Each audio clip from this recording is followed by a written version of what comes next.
Hey guys, Tarke here, and I've made a video that you can basically just pause, read this, and leave, but I will go through and explain things in more detail. Every single league, I make a list that I normally just post on my Twitter of things that I would definitely recommend, stuff that I think is interesting and stuff that I would avoid, but so more people can see it, I thought I'd put this up onto YouTube instead this time round. So this is something that I've collected through either looking at builds that were very strong last week that haven't been changed, and looking at what content is available for people out there, if people want access to easy guides and such. And yeah, this is definitely a list I'm pretty happy recommending to people, and I think if you pick stuff on here, you'll have a pretty good time. So, Ice Trap Saboteur. If I was league starting a trapper this league, I would 100% be remaking my Ice Trap Saboteur from last league. Last league, I league started on a low life Petrified Blood Ice Trapper, which has been buffed in several different ways, and I think it's looking very strong and very attractive going into this league. Jungrown recently made a video talking about a Sunblast version of Ice Trap.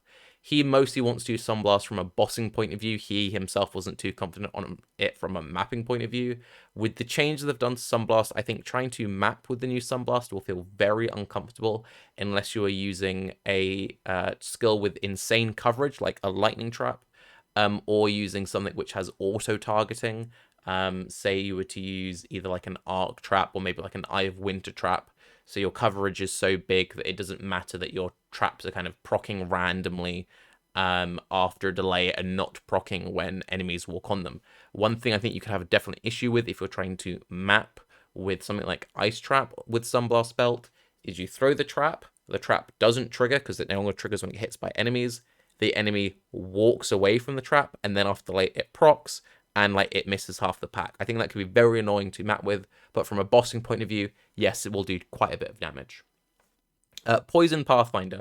Poison's Concoction, still a very good skill, and I also think Poison Scourge Arrow, which has been a favourite skill of mine, it's something that I play quite often, and it's something which kind of has my attention, but I think I want to play something a little bit more out there, a little bit more interesting for me this time around. I think will be very strong. For Poison's Concoction build, there are loads of guides out there. I'm sure Ziz has a million. I've already seen people posting a lot of them already, and I believe Tenki said that he's planning on maybe making a Scourge Arrow Poison build. I think he said Trickster even. But yeah, I think Poison Scourge Arrow could be very interesting this league. Scourge Arrow saw a slight damage buff, and of all the poison skills, I think it has the best synergy with the new Alchemist mark. Shield Crush Slayer. Octavian played a lot of Shield Crush Slayer recently, and I would straight up just yoink his Shield Crush Slayer, say that a million times, off of his PoE profile. Really strong build, very easy to get off the ground, and there's been quite a few changes to the armor values on certain unique shields, and I'm quite confident that you could probably snipe a few early ones, and if not, just craft a good shield with essences very early into the league. Righteous Fire Inquisitor, or Righteous Fire Trickster. Both Pox and Captain Lance are amazing sources for Righteous Fire knowledge. They've already both made videos updating their either respective Inquisitor or Trickster builds for this league, and they both do very good follow-along series on YouTube. Would highly recommend. Also, Righteous Fire is just a very comfy build to play, and will be very strong going into 319. Spark Inquiz. You could sub out Inquiz for example, Trickster if you want to use the new Ascendancy, but I think Inquiz will probably just be like a safer and definitely more like tested, well-rounded build off the bat. The defense is there, the damage is there. It's a known entity. You don't need to do too much thinking. There are loads of videos for it. DS Lily, Garatha, Ziz have all covered it, and I would definitely recommend looking more so at the SSF content creators for Spark than the Trade League players, because there's going to be a lot of attention this league on the Lightning caster builds, and I do worry that if you were to go for like a super min-max, like softcore trade Zoom player and try and copy their POBs, a lot of the unique items will be very expensive and have a very high premium on them, because not only will the uniques be harder to come by now, there's going to be a lot of attention on Lightning caster builds. Finally, Cold Dot. Cold Dot is always good, it's always strong, it's always very well-rounded, and Shack Central has been writing guides for it for what feels like eternity now, and is definitely something that I would recommend. If you were to follow his setup, you'd have a good time, and if you wanted to see other options, it's also a pretty well-documented build, and there's lots of available stuff out there for you. Getting into some general things that I'm kind of excited for 319, but they aren't super well tested, and it's very much try more at your own risk. Eldritch Battery Mind Over Matter as just a concept, I think is very attractive in 319. Even just Eldritch Battery. So with the changes to mana reservation, it's harder to fit in all the different auras you want to run now. Even though they've nerfed Defiance Banner, Grace, Determination, Defiance Banner is still very strong defensively. And since we can no longer life tap Divine Blessing damage auras, I do think a lot of people struggle with either having not enough defenses or not enough damage come 319 as they decide what auras to keep or cut from their builds. But with Eldritch Battery, you get to keep everything.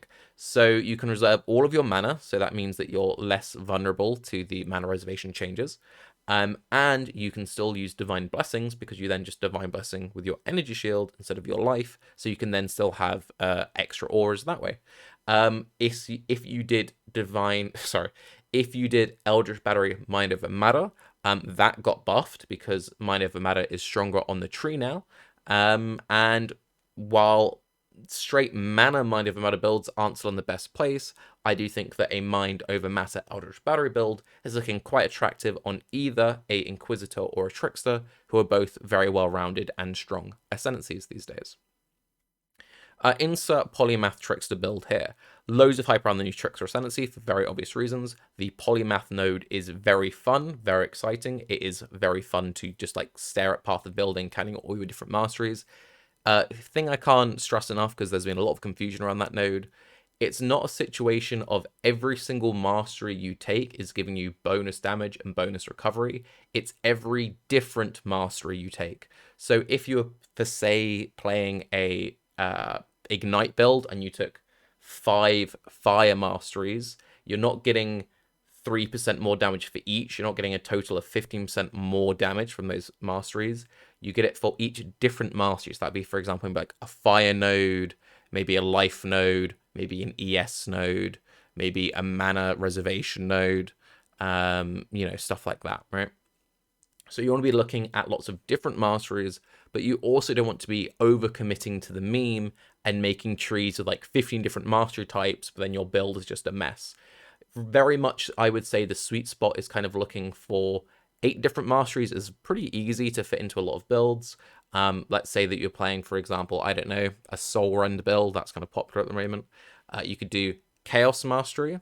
You could do a damage over time mastery, maybe like a skill effect duration mastery, a life, evasion, energy shield, maybe like AoE, and you're already at like 8. Boom. Mana reservation 9, so on and so forth. I think 8 is a very good sweet spot. Some people have pushed it more, but I think, yeah, don't overcommit to the meme. Be realistic with your setup, and have fun, but don't go too crazy. Sunder I also think is quite interesting. Sunder is definitely a lot more playable this league if you want to play melee. I would also say Bone Shatter is in the same sort of realm. I'll explain Bone Shatter after. Sunder, if you want to see what it looks like with the changes, Havoc, if you go onto his YouTube channel, has done some very interesting testing, which looks quite promising. And I do think that if you're someone who likes to just like league start a build, get into maybe red maps, maybe like dip your toes in some tier 16 content, but not so much do like pinnacle bosses, I think you'll have fun with Sunder. I do think for pinnacle bossing, you will struggle getting enough damage unless you're prepared to spend a lot of currency, or you're a very experienced player and you really know what you're doing when it comes to crafting your own weapons. Will be fun. You'll definitely have to get it off the ground pretty well, but I think he will hit a damage ceiling in the endgame. Havoc kind of echoed that opinion from his testings, and I have a friend who only plays melee builds, and I spoke to him this morning, like, what do you think of the Sunder changes? And he said basically the same thing. You'll definitely play it, you'll definitely have fun getting it into the early game, but you will hit a bit of a barrier, and you'll struggle to push through that unless you are either very experienced or are prepared to throw a lot of money at it, or both. Things to definitely avoid or just generally be wary of.